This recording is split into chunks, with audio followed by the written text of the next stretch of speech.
Halo semua, balik lagi sama gue Tamaki di video di slide. Dan di video kali ini gue akan membuat video mengenai fun fact yang ada di game di slide ini. Gue akan buatkan 7 buah fun fact. Dan semoga dengan adanya fun fact ini kalian bisa mengetahui ya. Jadi apa aja sih yang sebenarnya ada di game di slide ini yang mungkin kalian belum ketahui. Dan gue akan mulai terlebih dahulu untuk ke fun fact yang paling pertama. Untuk fun fact yang paling pertama, yaitu adalah item yang mungkin banyak kalian nggak ketahui ya, yaitu adalah silver record atau rekaman silver.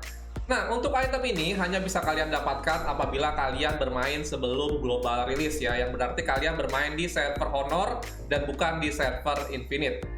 Nah, kegunaan dari rekaman silver ini adalah untuk mendapatkan dari esper-esper bertipe atau kelangkaannya yaitu adalah common. Dia adalah esper bintang 2, berarti di bawahnya esper rare atau esper bintang 3. Nah, untuk saat ini juga rekaman silver sudah dihilangkan dari game di slide, nggak tahu sampai kapan akan dikembalikan lagi. Dan apabila kalian melakukan gacha di rekaman silver ini, kalian hanya bisa berkesempatan untuk mendapatkan esper rare saja ya, untuk esper yang paling bagusnya.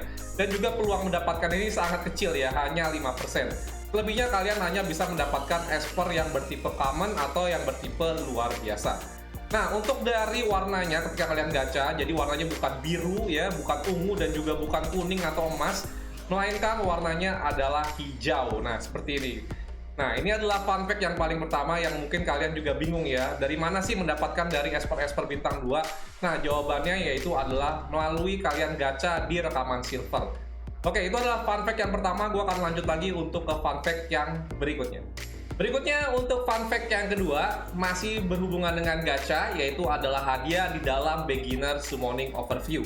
Jadi untuk kalian yang bermain setelah global release atau kalian bermain di server Infinite, kalian di 10 kali gacha pertama menggunakan rekaman emas, kalian pasti akan mendapatkan satu esper legendary ya, yang dimana itu sudah pasti Liling, kemudian Lewis ataupun juga Tang Xuan. Tapi tahukah kalian sebelum adanya 3 esper ini, dari hadiah beginner summoning overview yang paling awal yaitu adalah Biondina, Liling dan juga Gabriel.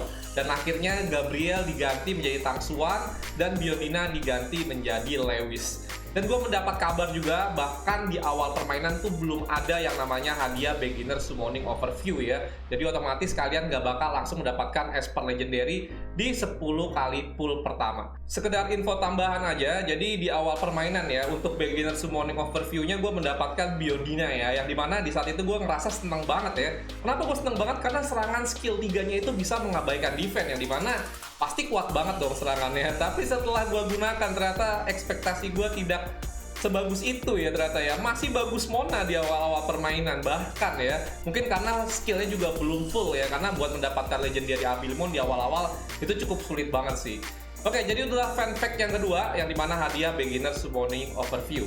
Gue akan lanjut lagi untuk ke fun fact yang berikutnya. Berikutnya kita lanjut lagi untuk ke fun fact yang ketiga, yaitu adalah hadiah dari Spatial Tower level 100.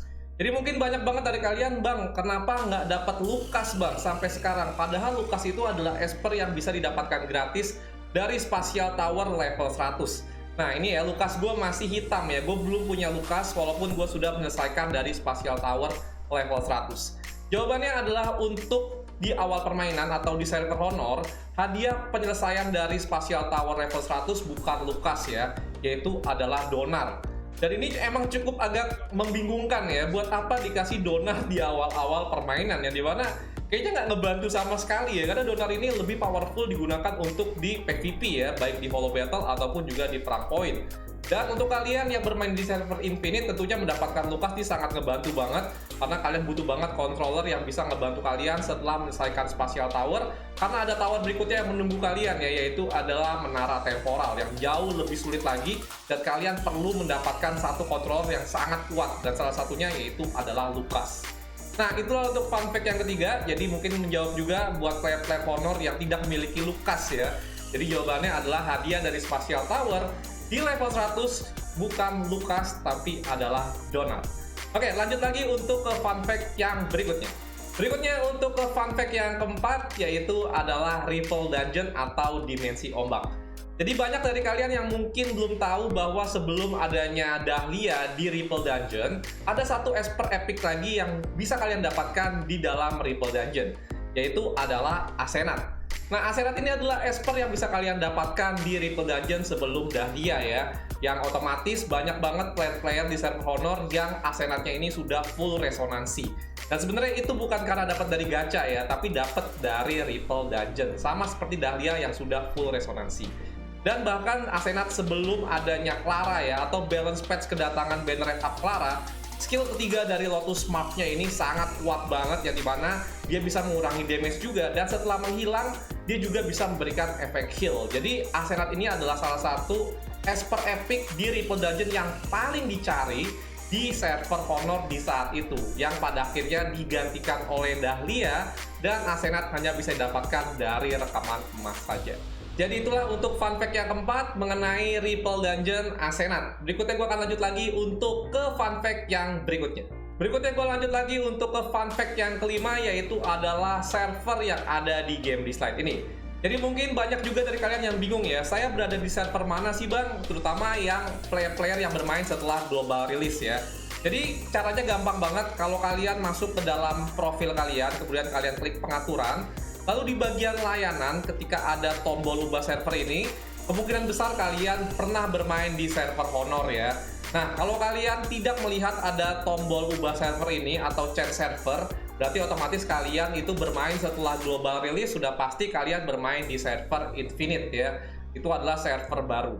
Dan berikutnya juga masih ada satu server lagi, yaitu adalah server Advance, yang dimana itu digunakan untuk melakukan beta testing ketika patch-patch yang terbaru akan segera hadir di original server atau di server Honor dan juga server Infinite. Dan tentunya untuk server Honor dan juga server Infinite juga nantinya akan di-merger, yang nggak tahu kapan ya bakal di-mergernya ya. Oke, jadi itulah untuk fun fact yang kelima mengenai server yang ada di game di slide. Berikutnya gue akan lanjut lagi untuk ke fun fact yang keenam. Oke, berikutnya lanjut lagi untuk ke fun fact yang keenam, yaitu adalah di bagian toko. Dan ini adalah fun fact yang cukup membuat para free to play menjerit ya, karena waktu itu di zamannya untuk mendapatkan stamina di bagian toko ini sangatlah mudah banget. Yang pertama gampang, yang kedua harganya murah ya, sekitar 5.000 atau 10.000 gold saja untuk mendapatkan stamina. Dan kalian bahkan bisa mendapatkan 2-3 stamina di setiap lembar di bagian toko ini. Jadi banyak banget player yang melakukan refresh untuk mendapatkan stamina di bagian toko ini. Dan setelah adanya patch, maka peluang mendapatkan dari stamina dikurangkan ya, dan itu berasa banget. Untuk mendapatkan stamina itu sangat jarang banget, dan juga harganya dinaikin menjadi 50.000 gold. Dan juga di toko pertemanan juga dulu untuk membeli stamina ya, ini kalian bisa beli sebanyak mungkin atau tidak ada limitasinya selama kalian memiliki dari stamina hati ini ya, yang bisa kalian belanjakan.